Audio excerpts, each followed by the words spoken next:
La vida en las farmacéuticas es elementalmente competitiva. Uno siempre está en competencia con algo o con alguien. Es conocido que la industria farmacéutica ofrece salarios por encima de la media, ofrece beneficios importantes. Ten fe, confía en ti. Este camino no ha estado libre de tropiezos, de situaciones difíciles. De eso se trata la vida, que la gente con la que te rodeas, con una palabra, con un aliento, te pueda volver a levantar. Buenos días, José Miguel, qué gusto Gracias, tenerte con nosotros en un conversatorio más del Café de Bolívar. Muchas gracias, sabemos que eres un profesional de la industria farmacéutica, que eres una persona que cada vez tiene un crecimiento y sobre todo eres un referente en lo que es el marketing farmacéutico. Aparte de eso, eres un líder, eres un padre, eres músico aficionado y un eterno curioso de los procesos humanos. Hoy no vamos a hablar de cifras, hablaremos en el sentido humano. Queremos conocerte como persona, como ser humano. ¿Sí? Bienvenido otra vez. Queremos ver tu origen de los primeros latidos. Quiero conocerte, quiero olvidarme de José Miguel. ¿Cómo te decimos José Miguel? Miguel, ¿cómo te gusta? Miguel. Sí. Queremos olvidarnos del Miguel profesional por un ratito. Okay. Queremos sacarle del esquema de todos los días de estar trabajando y más bien queremos conocer al Miguel ser humano, al Miguel que es como persona. Vamos al inicio de tus primeros pasos. ¿Cómo fue tu infancia? Cuéntanos. Bueno, la verdad, no me puedo quejar. Tuve una infancia muy bonita, rodeada de muchos amigos. Como era, pues, la ciudad de Quito en esos entonces, ¿no? Un barrio, la cuadra, los amigos y toda tu vida desarrollándose alrededor. ¿En qué barrio viviste tú? Yo crecí en la urbanización La Luz, en La acá, Luz, al norte de la ciudad, sí. Y pues ahí hice muchos de mis amigos, claro. La sociedad de ese entonces era mucho más familiar, entonces también las reuniones con los tíos, los primos, todo eso marca una infancia que yo podría calificar de feliz, de tranquila. Cuéntame, ¿qué aromas te recuerdan tu niñez? Aromas, el olor a café, mi padre le gustaba mucho el café, el olor, un poquito de la tierra húmeda del jardín de mi madre. Y claro, el olor a hierba recién cortada, exactamente ese olor a pasto que era el que le decía a uno que ya está de vacaciones y puede pasar todo el día en la cancha de fútbol con los amigos. Me comentas que tenías hermanas. ¿Cuántos hermanos tienes tú? Tengo 3 hermanas, sí, ya. 3 hermanas. Una es profesional de la jurisprudencia. Mi otra hermana, la segunda, vive en los Estados Unidos, es profesional en el área de electrónica. Y mi última hermana, yo soy el tercero, mi cuarta hermana es profesional en la medicina, es cardióloga. Ah, maravilloso. Y cuéntame, ¿cómo eran esas cenas de la noche? ¿Eran unas cenas tranquilas, una merienda tranquila, nadie hablaba o era una conversación de todos gritando, todos hablando, todos riéndose? ¿Cómo era tu padre en esos momentos? ¿Cómo la llevaba? Mi papá siempre fue una persona, o sea, nuestra mesa era una mesa especial, porque mi papá siempre fue un gran lector. Entonces, a diferencia de muchas otras casas, en mi casa era muy bienvenido que tú te sientes a la mesa con un libro o con el periódico. Entonces nos sentábamos y tu hermana te preguntaba, ¿qué lees? Leo esto. ¿Y vos qué lees? Después me prestas ese. O sea, cosas así. Y comentábamos, yo ya leí eso. Y comentábamos de libros. Mi papá nos fomentó la lectura desde pequeñitos. Él tenía una biblioteca gigantesca en casa. ¿Qué tendría? Unos 2000 volúmenes. Novelas, historias, libros muy técnicos, obviamente. Médico, libros de medicina por todos lados. ¿Tu padre fue médico? Mi padre fue médico. ¿Cómo se llamaba tu padre? Miguel. Yo soy Miguel, junior, también, básicamente. Junior, sí. ¿Y en qué especialidad era tu papá? Él era especialista en medicina clínica, medicina interna. Medicina interna. Y pues tuvo una carrera que la hizo en la Seguridad Social. Fue director del Carlos Andrade Marín un par de veces en su vida, me parece. Y también llegó a trabajar en la parte administrativa, formando pues lo que después se haría toda la parte médico-social de la seguridad social para manejar dispensarios, hospitales y todas esas cuestiones. Increíble. Y cuando eras niño, ¿ya pensabas tú en este mundo del comercio? ¿Ya vendías caramelitos, vendías algo? Claro. ¿Cómo fueron tus primeros pasos, tus primeros instintos en llegar a Mira, este mundo comercial? claro, los padres ven en uno ciertas habilidades, ¿no? Yo tenía mucha curiosidad, por ejemplo, de los artefactos electrónicos. ¿Ya? Era un campeón para desarmar un radio, para desarmar una televisión, pero claro, me faltaban cositas para volver a armarlas completo. Entonces, Suele mi pasar. papá dijo, "Ah, bueno, a este muchacho hay que guiarlo por ahí", y procuró una educación secundaria para mí en un colegio técnico, Ya. en el Instituto Superior Central Técnico. Entonces yo ahí decidí estudiar electrónica. El Central Técnico en ese entonces era un colegio diferente, ¿no? Uno en tercer curso ya tenía que decidir qué especialidad va a tomar para el resto de su vida. Entonces estudié electrónica, me gustó, y pues me gustó, pero me gustó hasta cierto grado. Porque yo le decía a mi mamá, mamá, yo no me quiero quedar arreglando televisiones ni radios, o sea, yo quiero hacer otra cosa. Pero, claro, después me pasaba en eso. Cuando yo tenía, ¿qué? 17, 18 años, mis amigos me decían, oye, ve, se dañó el radio de mi papá, se dañó el radio de mi abuelita. Presta.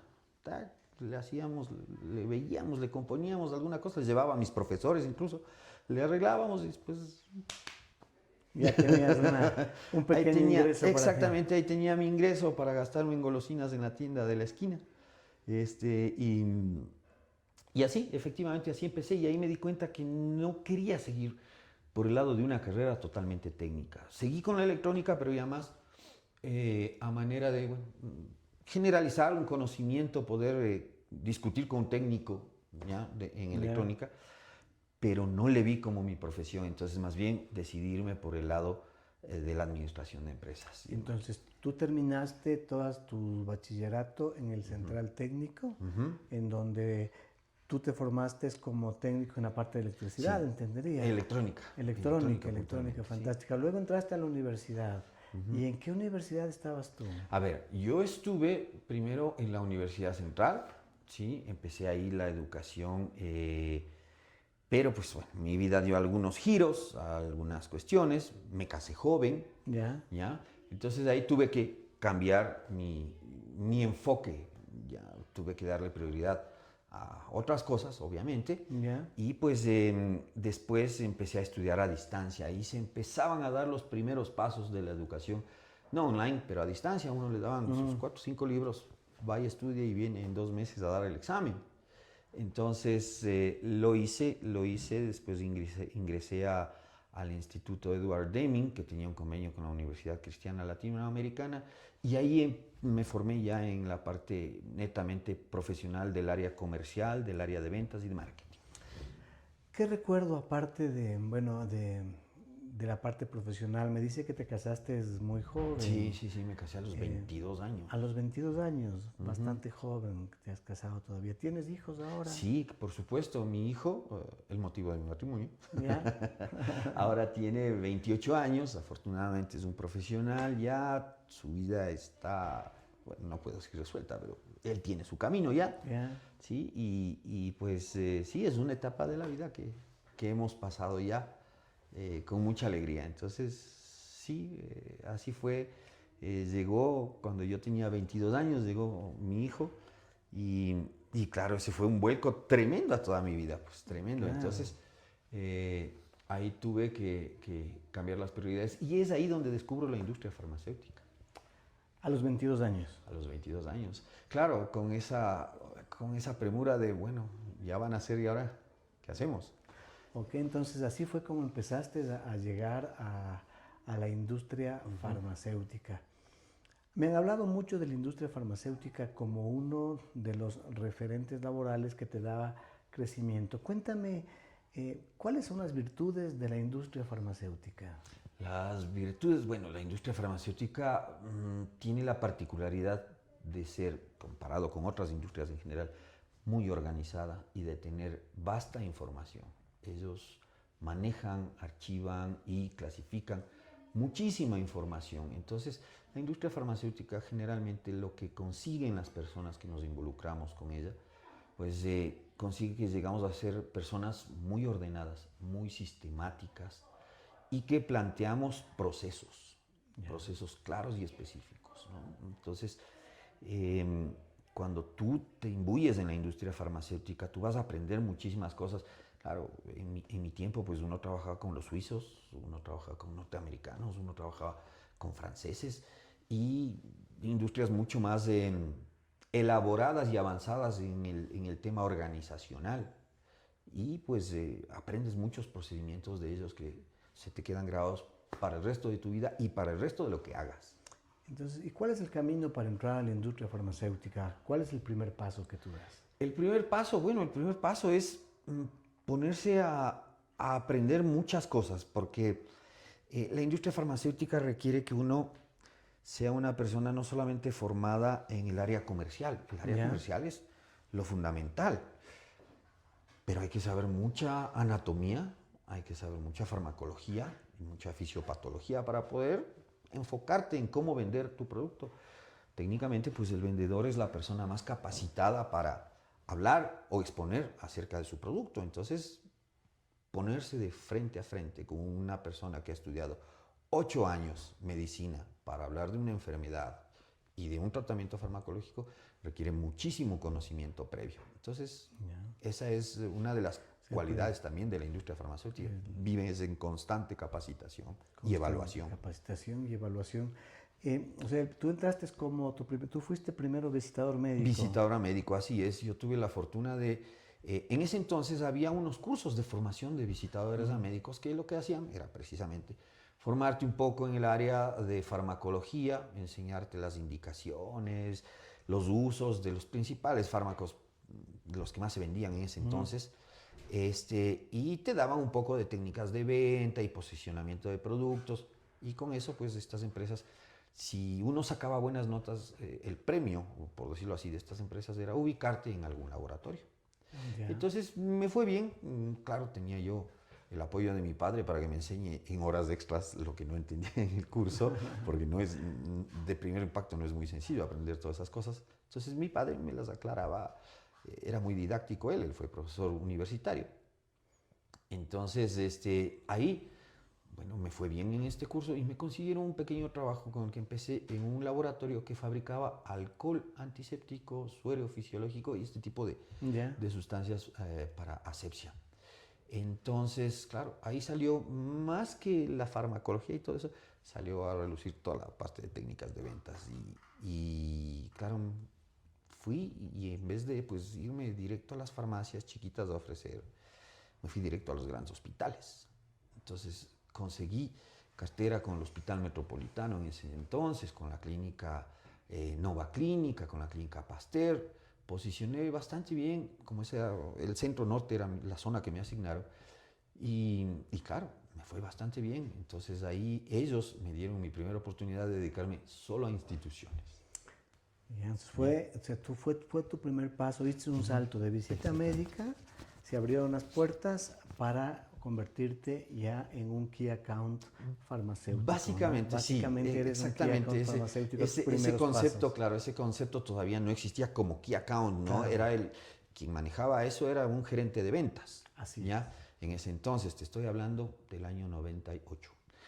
Entonces, en ese transcurso, pues, este laboratorio lanzó una pequeña cremita que era para las escaldaduras, para la inflamación, la dermatitis por contacto del pañal. Entonces me dijo, bueno, ya que vos estás, corre por aquí, corre por acá, por los hospitales y toda esa zona, visita con esto. Entonces hicimos un speech para visitar, le buscamos beneficios, le buscamos ventajas sobre la competencia y salí a visitar. Y bueno, me recibían los médicos. Te puedo decir que sí, algo creció la prescripción, sobre todo, de esa crema. Porque, claro, había un gran competidor que era la famosa crema cero, que tenía 100 años en el mercado y no le íbamos a tumbar nunca, pero penetramos al mercado, cogimos una pequeña participación y nos movíamos por ahí y estaba muy bien eso. Entonces, uno de esos días, pues yo hacía todo una demostración, por decirlo así, ¿no? Me paré frente a un pediatra en el Centro Médico Metropolitano, saqué la crema, me puse un poco aquí, con una jeringa que tenía en la maleta, me mojé y obviamente la crema aislaba bien. Pero desde afuera me estaba viendo una persona que era supervisor de ventas de Roche. Ya. Eso yo no lo sabía, sino después cuando ya me interceptó. Después de esa visita yo salí todo contento de haber hecho Tu trabajo. Exactamente, mi demostración, Tu ¿no? demostración. Y haberle dejado al médico, sí, con la inquietud de utilizar una marca que no era tan popular y que le permitía ser recetada, ¿ya? Entonces, salí de ahí y esta persona ahí me interceptó y me dijo, vi lo que hiciste, me agradó, ven el lunes a una entrevista. Bueno, eso fue un miércoles. Entonces fui a la entrevista y claro, me dijeron, sí, todo muy lindo, todo muy bonito, pero aquí las cosas son así. Esta es una multinacional gigantesca, estamos en 190 y tantos países y aquí ahorita tenemos 5 plazas y contigo 40 candidatos. Chuta, ¿qué hago? Entonces vamos a empezar, en un mes empezaban un curso con curso, le llamaban ellos. Nos metían a todos a una capacitación con exámenes y las 5 mejores notas se quedaban. Y así fue. Y otra vez, bueno, revisa todos los apuntes, otra vez papá auxilio. Y logré entrar. Entraste a Roche. A Roche. Ahí entraste, ¿cómo? ¿En qué posición? Como visitadora médico. Como visitadora médico de la línea general. Me asignaron la zona central de Quito. Ahí estamos hablando del año 98, todo eso fue en el 98. Todo fue en el 98. Sí, porque lo del laboratorio de los alcoholes, todo eso duró 4 o 5 meses. Ya. 5 meses, no duró más.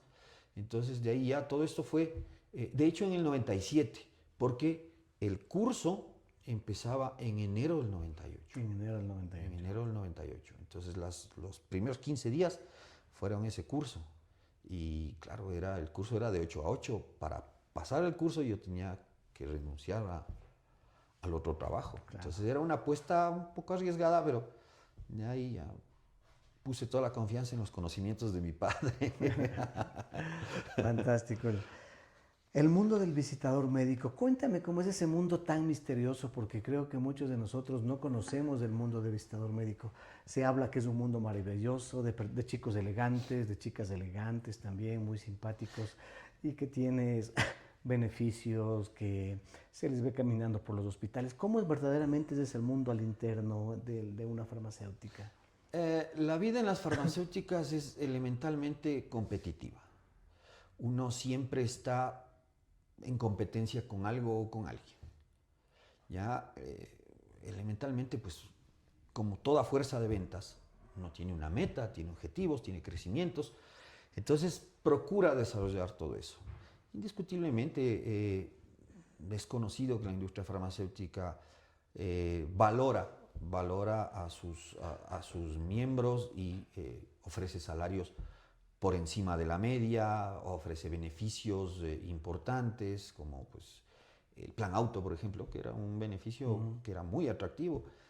Claro, en ese entonces para uno entrar a la industria farmacéutica debía tener su carrito, y esa es otra de las anécdotas. Yo tenía un carrito, pero Diosito lindo, un Mazda 626 del 78. Wow, maravilloso. ¿Ya? Entonces era un carro que para cuando yo entré a la industria farmacéutica ya tenía 20 años. ¿Ya? Entonces, claro, ese carro le metía, ese carro era un hijo más, se llevaba parte del presupuesto, porque todas las semanas teníamos que estarle arreglando algo. Yeah. Y claro, me dieron la zona centro, precisamente para que no le ande mucho al carro, pero me dieron gira Esmeraldas. Oh. Y en el camino sí me pasaron, aprendí cosas de mecánica muy importantes, gracias a mi carrito viejo. Pero claro, después de un año de trabajo y de buenos resultados, la industria farmacéutica dice, ok, listo, vende tu carrito, toma uno nuevo. Lo vas a pagar en un porcentaje durante los siguientes 4 años. Claro, la industria está invirtiendo en tu productividad, pero también, quieras o no, pasa a ser parte de tu patrimonio. Claro. Y en 4 años que te van a volver a cambiar de auto, pues tú ya hay un dinero amortizado. Y como te reconocen, la parte de mantenimientos, llantas y todo eso para que el carro siga funcionando bien. De hecho, es responsabilidad tanto del empleado como del laboratorio mantener ese auto en buenas condiciones. Pues cuando pasan los 4 años, sí, tiene un montón de kilómetros el carro, pero está bien conservado. Está bien conservado. Sí, sí, sí. Y Aparte de esto, ¿cómo son? Siempre, no, siempre que hablamos con un visitador médico, se sabe que son buenos para contar un chiste, para conversar, Sí, son bastante claro, sociales, exactamente. tienen un ambiente agradable. Me han contado que también van a congresos, congresos Ujú. internacionales. Sí, sí, sí, ¿Cómo es esta sí, capacitación sí, tan importante por parte de las farmacéuticas internacionales? ¿Cómo es el proceso de capacitación, tu proceso de entrenamiento? ¿Cómo sí. lo hacen? Bueno, a ver, precisamente cuando yo estaba ya con Sanofi Aventis, ¿Ya? en ese entonces, después solo Sanofi, cuando yo logré ganar el assessment para Key Account Manager, pues mi capacitación, por ejemplo, me tuve que ir a Bogotá, allá nos iban a capacitar a los Key Accounts. Y definitivamente, o sea, la industria multinacional estaba en ese entonces a otro nivel. Uno llega y tiene, pues, te traen, por ejemplo, eh, médicos especialistas para hablar de cómo posicionar en un hospital un producto. Te traen gente bueno, aquí sería el ARCSA, pero ahí de Colombia nos traían gente del INVIMA, por ejemplo, ¿Ya? ¿no? Para hablar de la parte regulatoria y de los procedimientos y todo el asunto, para poder participar en los procesos de compras públicas. La ley de compras públicas en ese entonces aquí en el Ecuador no estaba muy avanzada, pero Correcto. ya había tomado forma y ya se había reformado algunas cosas, y ya existía el INCOP cuando yo fui, porque esto te estoy hablando de por ahí del 2011. Ya existía el INCOP y ya se planificaba la primera subasta. Entonces fuimos a traer experiencia de otros países que tenían algo de conocimiento en ese tema. Pero de ahí fue muchísimo aprender. Ya no solamente eran procesos de medicina, procesos de la parte administrativa, de la parte de... Ya tocaba leerse una ley orgánica, ya ¿Ya? tocaba aprenderse un reglamento para Correcto. poder leer contratos, pues, ¿no? Entonces, sí, han sido cosas que a uno le han ido alimentando, que uno en su momento dice, Diosito lindo, ¿en qué me metí? Pero a la vuelta de la esquina, cuando logras superar todos esos retos, tú dices, o sea, mira todo el bagaje que tengo ahora, ¿no? Todo el bagaje y cómo te vas formando como un ser humano más integral en todas las áreas sociales que se desenvuelven alrededor tuyo. Entonces, de lo que te escucho, en la profesión de visitador médico, para ser visitador médico tienes que ser una persona con una preparación constante. Constante. Aquellos que no se preparan constantemente no se mantienen en la No, industria. no, la industria es muy voraz, eso también, Muy voraz. muy voraz. Cada día hay alguien que puede hacer mejor tu trabajo y que no pide tanto sueldo como tú. ¿Ya? Entonces, eso, por ejemplo, a raíz de la pandemia fue un golpe que movió los cimientos de la industria farmacéutica. La pandemia lo cambió todo, Claro. ¿no? Lo cambió todo de forma muy radical. Y también la visita médica, imagínate, pues no se podía salir. ¿Cómo visitabas? Entonces las visitas por Zoom, sí, el envío por courier de los paquetes con muestras médicas, cosas así, o sea, Claro. las cosas em, más, ¿cómo te explico? O sea, todo aquello que creíamos inverosímil, Ajá, se dio. tocó hacerlo, tocó hacerlo. Entonces, eso nos fue cambiando nuevamente, nos fue formando nuevamente, nos fue dando nueva realidad, pero también trajo nuevos actores, ¿no? Por ejemplo, en ese entonces, pues yo veía a muchos de mis compañeros que ya peleaban con la tecnología, mientras atrás venía una camada de muchachos recién graduados de la universidad, pero que querían comerse al mundo y eran unos genios con las tablets, con las computadoras. Entonces, ahí al visitador que ya está adentro le toca empezar a ver ya por su propio pellejo, como decíamos, Ya. ¿no es cierto? Y empiezas a tratar de formarte en cosas que a pesar de que el laboratorio no te esté pidiendo, no te esté exigiendo, tú sabes que ahora son requisitos que debes cumplir para seguir en el camino. Me hablas de unos requisitos. Estos chicos jóvenes que quieren ingresar a la industria farmacéutica, ¿qué profesión deben tener? ¿Qué les pide la industria? Bueno, elementalmente, pues ahora el país mismo forma ya más integralmente gente capacitada que puede abordar con mayor facilidad los retos, por ejemplo, de la industria farmacéutica. Mira tú que la mayor cantidad de gerentes de producto ya son muchachos graduados de marketing de las universidades, ¿sí? Que tienen pues su tercer nivel, que entran a un laboratorio quizás como gerente junior, pero que saben que tienen que conseguir su título de cuarto nivel porque por ahí está el ascenso en la industria. Ya. ¿ya? La industria siempre, o bueno, en su gran mayoría, siempre será meritocrática. Entonces, si uno demuestra la capacidad, si uno demuestra que tiene los procesos y procedimientos propios del laboratorio claros y los puede ver, es decir, si uno ya es estratégico y además le acompañan los documentos, pues uno puede hacer una buena carrera en la industria O farmacéutica. sea, que entendería que para ingresar a la industria farmacéutica debes tener al menos un título de tercer nivel, si no es de cuarto nivel, con una especialización en Sí, alguna sí, sí. rama para ingresar a la industria Para farmacéutica. ser un visitador a médico ahora se requiere por lo menos un título de tercer nivel y por lo menos un idioma adicional. Adicional. ¿No? Sí, mira, cuando yo estaba en el 2013 tuve la oportunidad de asistir a un congreso americano de la Asociación Americana del Corazón, la American Heart Association. Yeah. Entonces tú te vas con un grupo de médicos, ¿sí? Que son médicos de alto potencial, de muy altísimo potencial, para determinada molécula de tu laboratorio. Entonces tú inviertes en la educación continua de ellos y les llevas a un congreso mundial.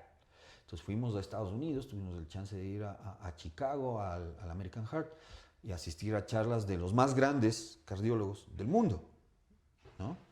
Entonces, esa es una cuestión diferente, pero tú vas como líder de grupo, con 8 o 10 profesionales. Correcto. Entonces, uno tiene que estar no solamente ya formado en la parte profesional sino también en la parte social y cultural de llevar un grupo de gente a otro país con otro idioma a desenvolverse y cuidarles de la manera más adecuada, procurarles todo lo que necesiten para que ellos se enfoquen en su aprendizaje. Maravilloso. ¿Sí? Entonces, el visitador médico ahora tiene que ser una persona integral, una persona universal, un ciudadano universal. Un ciudadano universal. En el mundo académico, ¿cómo ha sido tu experiencia? ¿Cómo has dado tus primeros pasos en la parte académica? Bueno, a ver, académica como profesor o como alumno. Como profesor. Como profesor. Chuta, veamos, a ver, ¿cómo empezó todo esto? Yo he tenido la oportunidad de hacerme un poquito de experiencia docente desde joven, pero en otro sentido, por otro lado. A mí me gusta la música, yo aprendí a tocar batería de pequeño, de hecho esa era mi proyección de vida, hacerme músico. Hacerte músico, sí, fantástico. claro. Pero bueno, ya hubo el cambio de planes y ya, no pasa nada. Pero claro, de ahí me quedó flotando eso y siempre yo tenía mi instrumento y jugaba con él y tocaba y me llamaban para una banda y todo. Así hasta que un día decidí que mi hijo debía aprender a tocar un instrumento musical. Y él me dijo, sí, pero no quiero tocar batería, quiero tocar guitarra. Ok, fuimos a un instituto de música, lo inscribí, empezó a tocar guitarra y un día le fui a retirar de clases y había una batería ahí y me puse a jugar con la batería hasta que el muchacho salga, ¿no? Y el director del instituto me dijo, ¿usted toca la batería? Sí. ¿Sabe dar clases? Le dije, no, pues si tiene libros aquí nos leemos. ¿Ya? Entonces me pasó un par de libros acerca de pedagogía musical y un PDF acerca de pues, lo que ellos como instituto querían formar a sus músicos. Yeah. Y ahí empecé mi primer contacto dando clases. Entonces, mientras mi hijo aprendía guitarra, yo iba a dar clases de batería. ¿Ya? Pero eso yo había hecho mucho antes, como te decía, pero muy empíricamente. Muy empíricamente, cuando yo tenía 14, 15 años, así mismo les enseñaba a otras personas un poco de lo que yo sabía de batería, pero totalmente empírico. Mi primera formación, o sea, mi primera incursión oficial como docente de algo fue dando clases de batería en este instituto donde estaba mi hijo. Pero claro, uno empieza desde joven. Y después, pues bueno, he tenido la oportunidad sobre todo de charlas, ¿sí? De formación.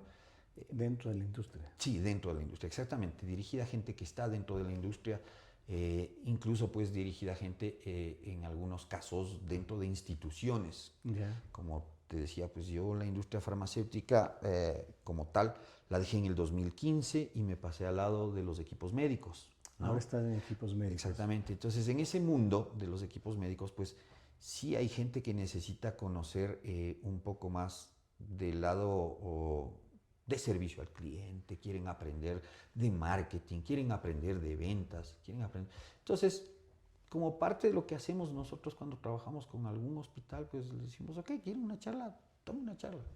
¿Sí? Les enseñamos, por ejemplo, como mi empresa vende equipos para cardiología y mi hermana es cardióloga, es mi directora médica, entonces normalmente pues hacemos, por ejemplo, capacitaciones para médicos no especialistas en cardiología. Ya. ¿Ya? Entonces mi hermana da charlas sobre la parte cardiológica, yo les enseño sobre la parte técnica del uso de algunos equipos. Me queda el sonido por allí que tal vez es un emprendimiento. ¿Has empezado a hacer Sí, emprendimiento? es mi empresa. Es tu empresa. Es mi empresa, sí. Sí, Fantástico. sí, la industria farmacéutica tiene esa cuestión, ¿no? Yo estuve en Sanofi, que fue mi última experiencia en la industria farmacéutica, 10 años aproximadamente, quizás un poco menos. Y pues sí, hubo un movimiento de personal y algunos mandos medios pues salimos de la empresa. Entonces yo dije, bueno, ¿qué vamos a hacer? ¿Seguir en la industria farmacéutica, ir a buscar esto de nuevo? O entonces salí por mi propia cuenta a conversar con mis amigos médicos con los que había trabajado los últimos 10 años, particularmente cardiólogos. Y les dije, bueno, ya salí, ¿ahora qué hacemos? Me dijo, oye, ¿por qué no traes? Entonces empezaron, ¿no? ¿Por qué no traes esto? ¿Ve? Nunca hay quien nos reponga el papel, por ejemplo. Qué difícil que es encontrar papel térmico para el electro. O se dañan los cables y no hay quien nos venda. Y el único que vende o no asoma o quiere vender carísimo.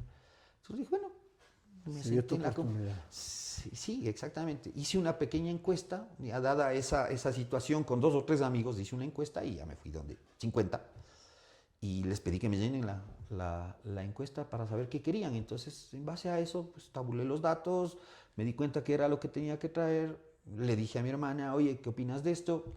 Y mi hermana me dijo, está perfecto, pero yo me voy a Argentina a hacer ahorita, en ese entonces ella se iba, en el 2015 se iba a hacer su especialidad de 4º nivel en imagen cardíaca. Y yo dije, bueno, a ver, entonces me voy a lanzar yo, ok. Me puse a buscar proveedores, me puse a leer sobre importaciones y comercio exterior, no tenía la más remota idea de eso. Toda la vida en la industria farmacéutica, pues uno iba donde el señor de supply chain y le decía, no, ahí estoy. Y nada más hacía escándalo, ¿no? Sin saber lo complicado que representa la cadena de abastecimientos y el comercio exterior. Entonces aprendí sobre eso, hice un par de cursos para entender mejor el tema y me lancé. Encontré un proveedor en la China, le dije, a ver, mándeme esto. Certifiqué que ellos podían hacer la cuestión, buscamos los mejores términos para importar y traje mi primera carga en diciembre del 2015. Yo dejé Sanofi en enero del 2015 y para diciembre estaba trayendo mi primera carga. Maravilloso. Entonces, claro, en ese trayecto, pues abrir el RUC, abrir el RUP.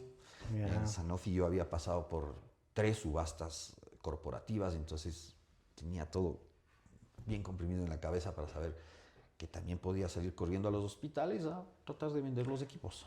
¿Cuántos años fueron de experiencia en industria farmacéutica? 20 del 98, sí, al 2015. Al 2015, 17 años. 17, 18 años, sí. O sea, con 17 años de experiencia en industria, conociendo el mercado farmacéutico, por una cuestión de vida te animaste a montar tu propio emprendimiento, tu propia empresa. Exactamente. ¿Cómo fueron esos primeros pasos? ¿Cómo te financiaste? ¿De dónde conseguiste los recursos? ¿Quién fue tu tutor en ese tiempo para lanzarte esta aventura? Bueno, yo tengo 2 grandes maestros que sin que se hayan sentado a decirme tienes que hacer esto, tienes que hacer esto, tienes que hacer esto, me lo han demostrado en el andar de la vida. Uno de ellos fue precisamente pues el que, ¿te acuerdas que te conté que cuando estaba haciendo yo la visita y me ponía el agüita, el supervisor de ventas que me vio, claro, después subió a gerente nacional de ventas, hizo un monstruo enorme de la parte comercial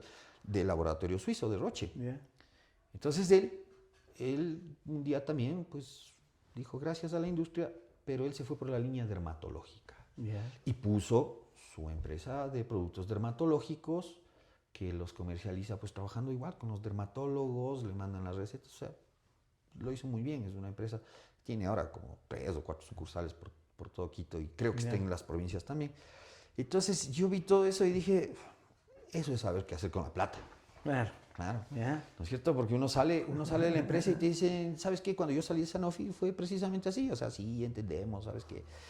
Pues la empresa ha tomado el típico discurso de cuando a uno le van Cuando a dejas. desvincular. La empresa ha tomado una dirección en sentido contrario. Ok, chévere. Esta es tu liquidación, llévate por favor el auto que te dimos, porque estaba, por ejemplo, el auto era para pagarse en 4 años, pero ya estábamos en 2, entonces me dijeron, llévate nomás, o sea, nosotros no hacemos nada con esto. Bueno, muchísimas gracias, agradezco profundamente. Y más la liquidación y un bono, ¿ya? Por el cumplimiento, por los años de servicio y todo. Ok, entonces efectivamente cogí esa plata, metí 6 meses a plazo fijo en un banco. ¿Ya? Pagué unas 2 que 3 deudas que me atormentaban. Ya. Y con eso, precisamente con ese capital es con el que empecé. Y ahora, ¿cómo te sientes cómo se llama tu empresa? Vector Cardio se llama mi empresa. Vector Cardio. ¿Cómo te sientes con Vector Cardio? ¿Está consolidada? ¿Te sientes Está tranquilo? creciendo todavía. Es una empresa que tiene mucho para seguir recorriendo, para seguir ampliándose. Pues como te decía, yo empecé con una marca de unos productos chinos trayendo repuestos y esas cosas. Entonces, pues ahí en el camino después alguien me dijo, oye, ¿sabes qué? Tal doctor está poniéndose una clínica y está buscando lámparas quirúrgicas y mesas quirúrgicas.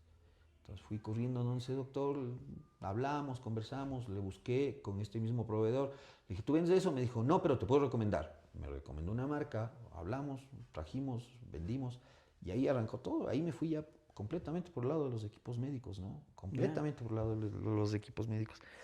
Entonces, en ese trayecto, pues Vector Cardio ha ido creciendo. Después te voy a ser franco, tuve unos 2 que 3 problemas con algunos productos de los proveedores asiáticos que pues a los 6 meses dejaban de funcionar.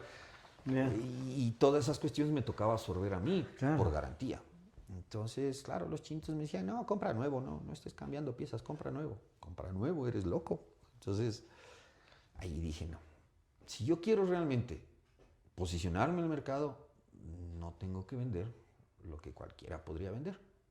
Tengo que vender algo diferente. Y me puse ya a ver ferias, a ver otro tipo de proveedores y di con la prestigiosa marca italiana Cardioline, que tenía distribuidores en todo el mundo, menos aquí. Entonces les dije, yo me hago cargo. ¿Qué experiencia tienes? Esta. Les mostré, bueno, primero a ellos les llamó la atención el hecho de que yo había trabajado los últimos 10 años con una línea farmacéutica cardiológica. Entonces, ese fue mi primer apalancaje con Cardioline. Entonces me dijeron, ok, vamos a hacer una pruebita de un año a 2, veamos cómo nos va.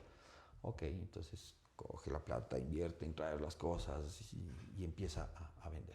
Claro, ya era otro tipo de equipos, ¿no? Ya eran equipos que se les veía pues de un acabado mucho más refinado, durables, con licencias de software ya más sofisticado, que sacaban una novedad por aquí, que ahora implementamos esta novedad terapéutica para que cuando usted utilice nuestros equipos. Entonces ya vuelves al concepto de la investigación, por ejemplo, con el que vivías todos los días en la industria farmacéutica, ¿no? Cuando uno trabaja para un laboratorio de investigación y desarrollo, pues crece o hace su carrera leyendo estudios, aprendiendo sobre nuevas terapéuticas, por dónde va la investigación mundial alrededor de ciertas patologías, porque tu laboratorio anda por ahí.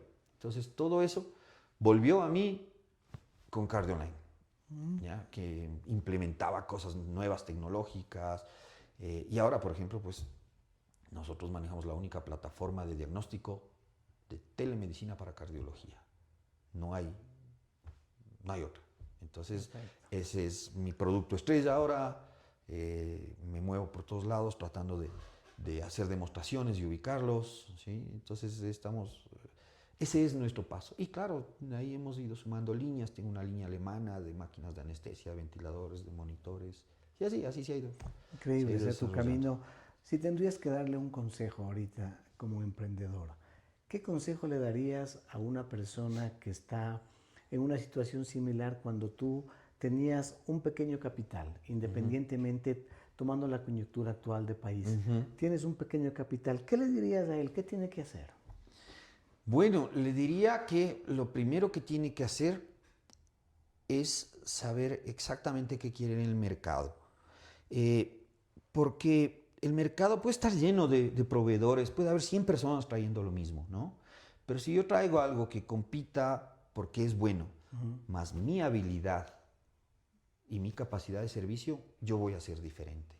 Entonces, básicamente el concepto para darle a quien quiera emprender es que busque un producto que sea rentable, que no sea costoso, de rápida rotación y que invierta en su capacitación para dar un buen servicio. Perfecto, o sea, un producto que tenga un nivel de diferenciación. Exactamente, aunque a veces ni siquiera es el producto el que tiene que ser diferente. ¿Ya? Sino tú. Lo que tú haces por tus clientes es lo más diferente que puedes hacer. Perfecto. Bueno, hablemos un poquito me has contado de tu vida profesional, de lo que has hecho y veo que tienes un camino, el camino perfecto, digamos, ¿no? Que todos los gurús de los negocios recomiendan, ¿no?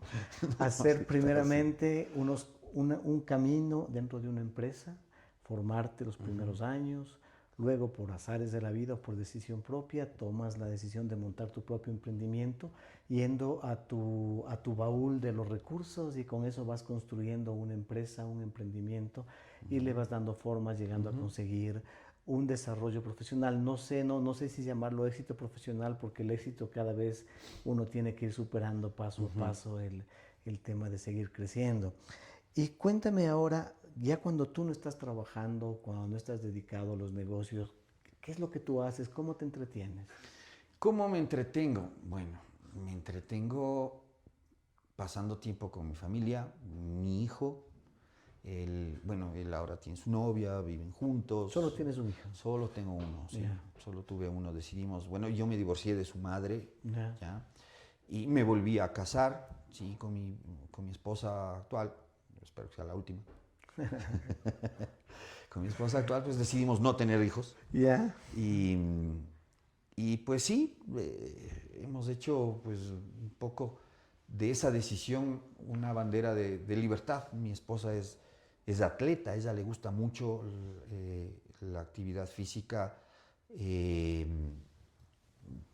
exigente, es triatleta, ¿no? Entonces, es triatleta, wow. Hace triatlones, hace aguas abiertas, nado en aguas abiertas por distancias interesantes, ¿no? La última vez creo que estuvo haciendo 10 kilómetros de Cancún a Isla Mujeres, allá en México. Entonces uno dice, yo 10 kilómetros trotando, me muero. En el kilómetro 8 estoy deshecho. Nadando, en el primer kilómetro ya me doy la vuelta y me regreso. Entonces sí, esta parte de la historia es eso. Nuestra decisión se basó en que pues ella, o sea, tengamos un poco de la libertad de seguir haciendo lo que ella quiere. Y yo amo mi batería. Cuando ella se va a entrenar, tú te dedicas a tu batería. Yo me dedico a mi batería. ¿Y no le acompañas sí, le acompañas? Sí, le acompaño, vamos, exactamente. Yo hago, bueno, ahí en el deporte, pues sí, compartimos algunas cosas. Lo que pasa es que yo en el deporte crecí un poquito más extremo, porque yo, como vivía en La Luz y me eduqué en el Central Técnico, yo me iba en bicicleta todos los días al colegio. Y en mi tiempo estaba muy de moda, pues salíamos del colegio y nos íbamos a la pista de la Carolina a saltar en las bicicletas. Pues correcto, partí como 5 bicicletas. Ya, de ahí a mi última bicicleta creo que me la regaló mi tía porque mi papá no quería saber nada más de bicicletas.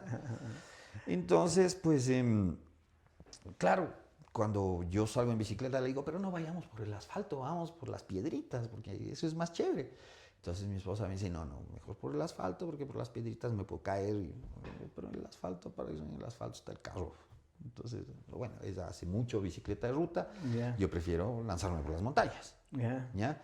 Pero sí lo hacemos, lo hemos hecho. Últimamente no lo hemos podido hacer mucho, pues ella estaba, como ha estado entrenando para maratones, ese es un entrenamiento desgastante, entonces más bien déjele quieta ahí a la señora. Y yo me he dedicado también al tenis. ¿Al tenis? Sí, me gusta jugar tenis. De pequeño también jugaba, pero jugábamos muy de niños, ¿no? Como todo niño que se encuentra una cancha de tenis y empieza a jugar. Y claro, y en la casa alguien ha tenido una raqueta y un tarrito con pelotas y empezamos a jugar con mis amigos del barrio. Pero claro, después ya sí, es un deporte que me gusta y todo el asunto, ya haces técnica por ahí, tratas de buscar consejos, clases, algo. Y vas mejorando un poquito. Pero esas son básicamente mis actividades de de desfogue. Si te encontrarías a ese niño pequeño jugando en la luz, me imagino que estabas por la Tufiño, por allí más o menos, por la Báquer. Solíamos ir por canchas por ahí, pero usualmente nos quedábamos ahí en la luz, por donde ahora es Farmenlace, la Rafael Ramos, por ahí. Ya, por allí. Por ahí arriba había canchas. Había canchas. Todo. ¿Qué le dirías a ese niño ahora que te lo encuentras de repente? Apareces tú como arte de magia en la cancha, jugando, y se acerca a ti y tú quieres decirle algo a él. ¿Qué le dirías? ¿Qué le diría? Sigue jugando, sigue explorando, sigue investigando, sigue abriendo las cosas, aunque después no las puedas armar y te hablen. Sigue haciendo Eso es lo que te va a llevar a descubrir por tus propios medios qué es lo que realmente quieres hacer. No le cambiaría nada todavía a esta historia. Nada le cambia esa historia fantástica.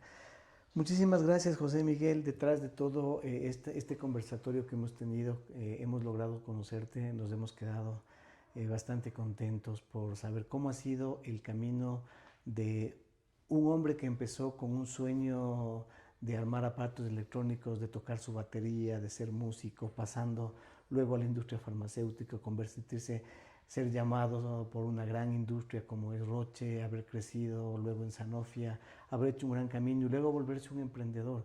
Y estoy seguro que eres un emprendedor exitoso, un emprendedor que va creciendo en su negocio, que eres un generador también de empleo.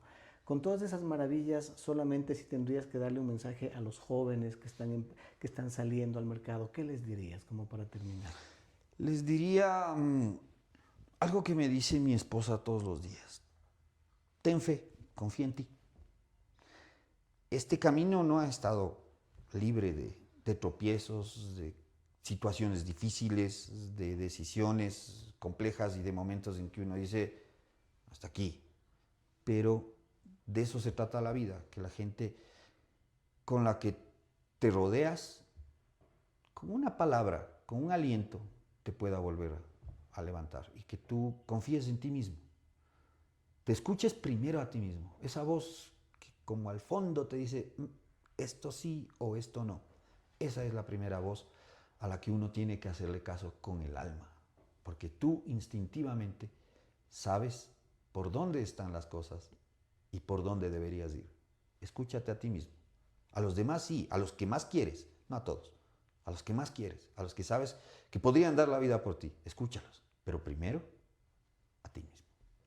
Fantástico, nos quedamos con ese caluroso mensaje y con un mensaje que lo comparto contigo, escucharse a uno mismo, la intuición creo que es el mejor consejero. Muchas gracias, Miguel, por esta entrevista. Te agradecemos por venir y quedará pendiente para conversar de esas situaciones que te han complicado la vida, que estoy seguro que podremos sacar unas grandes experiencias. Seguro. De las cosas difíciles están llenas los manuales. Llenas los manuales. Exactamente. Entonces, y esas tenemos que irles aprendiendo. Muchas gracias, Miguel, por este tiempo. A ustedes, muchas gracias. Gracias, Miguel. Gracias.